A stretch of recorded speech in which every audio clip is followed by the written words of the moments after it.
So recently I was watching some videos of my home city Glasgow in the 1980s. I just found it very interesting seeing how it looked then, thinking about how it looks now, how it's changed so much. And I really enjoyed it, so I wanted to do something similar for Australia as well. And I found this video, it's a documentary called This is Sydney, Australia in 1985. Scenes of the Sydney Harbour, the Opera House, Bondi Beach. And I thought it would be quite cool to just have a look at this and see how it looked at that time. People who lived there at the time, or around about that time, you can tell me how it's changed. Tell me what you think about this video and the images in it as well. But we can just enjoy this and get a bit of nostalgia. Let's check out.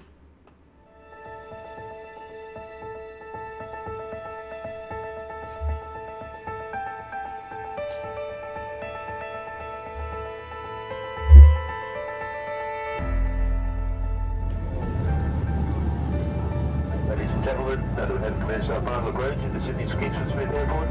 Please ensure that you have your seat backs in the upright position and that your seatbelts are securely fastened. The cabin crew ensure the doorways are clear and resume their seats for landing.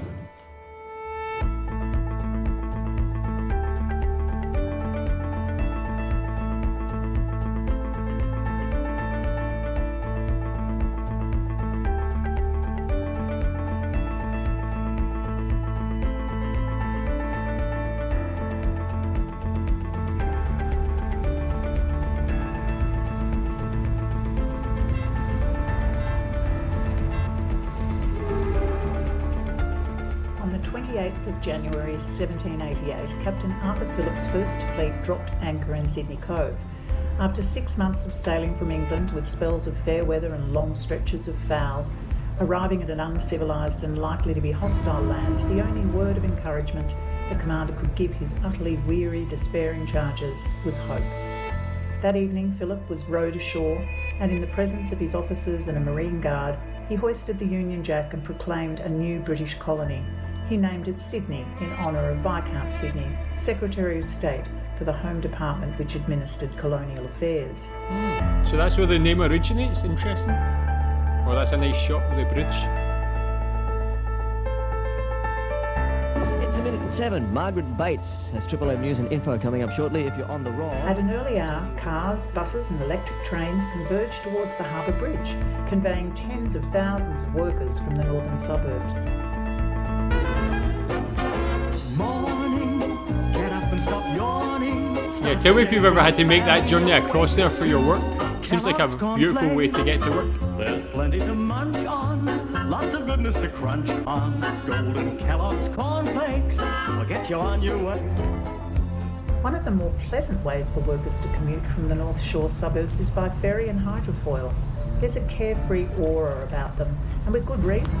Nowhere else in the world can offer a more inspiring start to the day's work than ferrying across Sydney Harbour. Yeah, very inspiring. That's what I was thinking. Such a beautiful way to get to work, especially on the boat. Tell me if you ever had to get a boat to work. It's pretty cool.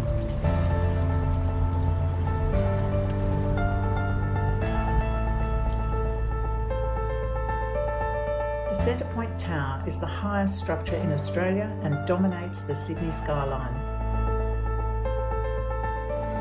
Is that still the case? Still the highest?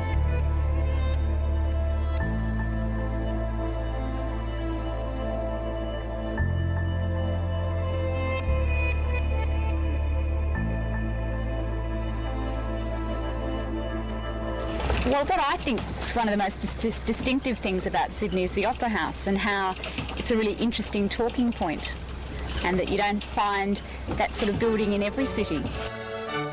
Very unique. The Opera House was opened in 1973 to worldwide acclaim for its breathtaking design.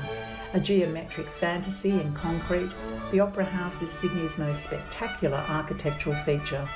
Its roof, covered with more than 1 million light-reflecting tiles, rises like glittering sails from the harbour side at Bennelong Point.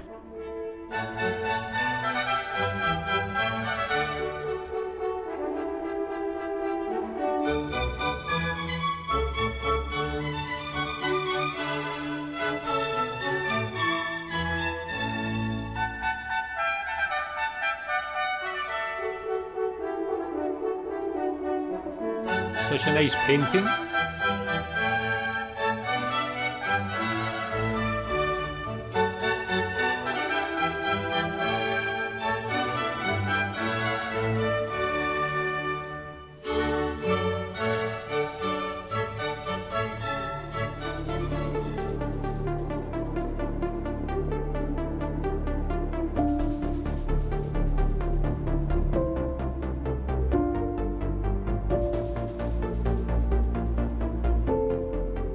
Some Sydneysiders are concerned that there is a threat to the harbour by nuclear ships being allowed access to the port.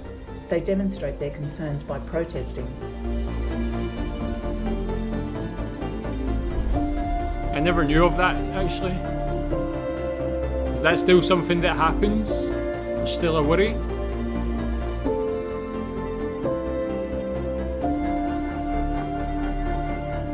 Sydney is such a beautiful place. The harbour is just so magnificent.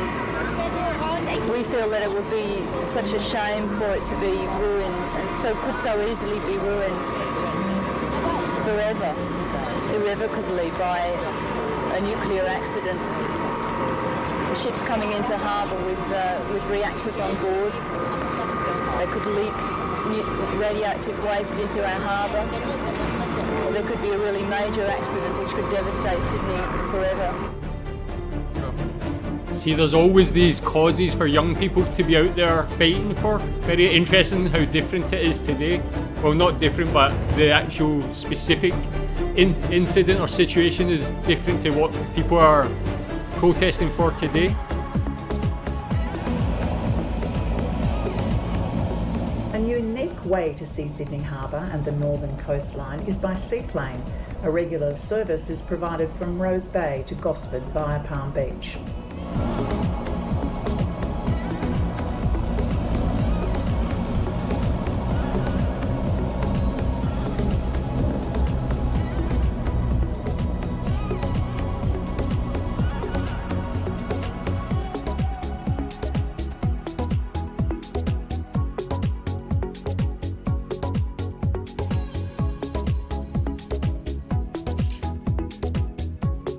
That looks like a cool way to get around. Whoa, nice shots there. Tell me how places like this have changed, if they have. Are they more developed, or where is this part of it, of Sydney?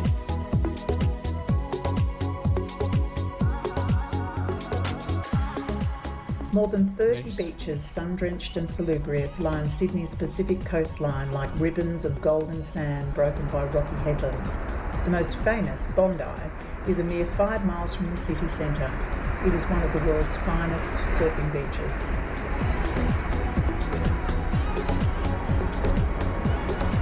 Just for openers, we've all been here for more than 50 years, and every day that we come here, it gets better. And the only fellow that really broke the continuity is that fellow on the end there. He went across with the Nazis and stayed in Germany for the duration of the war. He reckons he was captain in Crete, but we've still got our doubts about that, because he looked so healthy when he came back here. He went into the wrestling business. I've never seen a fellow that was a Nazi captive come back and go wrestling before. That's right. Yes, he was pulling our leg to some degree. Until the early 1960s, local councils attempted to enforce strict regulations governing the dimensions of bikinis. The last recorded skirmish on the Sydney beach took place in 1961 when a young woman was ordered from the beach at Bondi and later fined £3 for offensive behaviour. The offence was wearing a small gold bikini. The young woman didn't think for a moment her bikini would be objected to, and nor would it be today. Well, of all four of us here, we've all travelled the world, been to most well-advertised and good places, and beaches galore, Hawaii and the like, and there's nothing that even looks half as good as Bondi. It's supreme, Bondi. Do you agree with that? Is that the best beach in Australia, best beach in the world?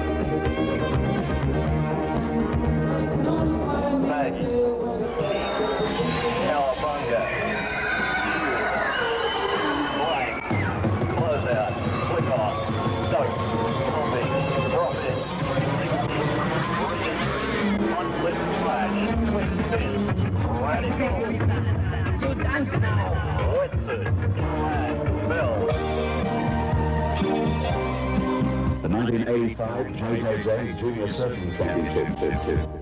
With the sun shining 15 out of every 17 days throughout the year, Sydney-siders take every opportunity to surf, so it's not surprising competitions are held at many of the beaches.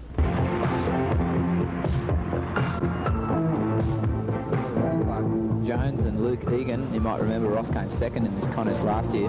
Luke's one of Australia's hottest young goofy surfers. Colourful windsurfers have made their appearance on Sydney Harbour and the local beaches. In fact, windsurfing has all but surpassed beer drinking as a popular pastime. Is that true? Oh, so cool. Is it still so popular today?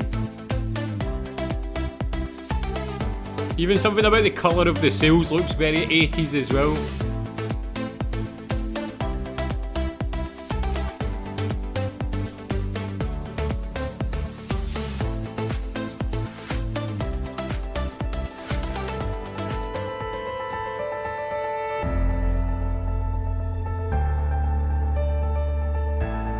What I enjoy about Sydney is that there are so many relaxing and enjoyable alternatives to WORK. I've heard it said that in some places in the world people actually get bored if they don't work, but that couldn't possibly happen here because you can see for yourself there's so much to do with the climate and the harbour. It's good just gearing your lifestyle down to just working 2 or 3 days a week and just taking it easy and just relaxing and enjoying yourself. Well man, he's got the right idea, man. That's how to live your life, really. If everybody in the world lived like that, with that mentality, man, it would be a much nicer place. So just enjoy ourselves. There's been a lot of talk recently in Sydney and New South Wales about law reform, but I think they should pass a law against working.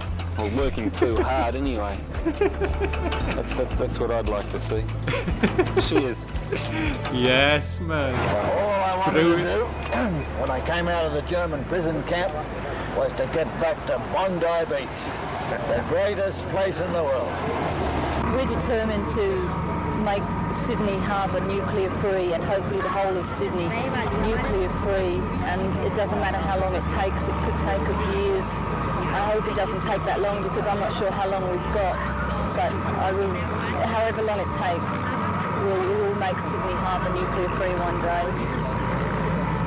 I just like to see the positive mindsets, everybody just so happy and wanting the best out of life.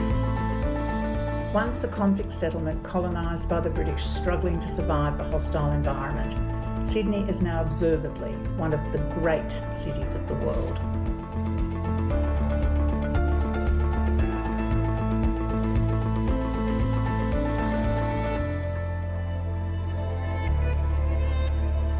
I mean, that's a beautiful shot there. Shadow of the plane going across the bridge.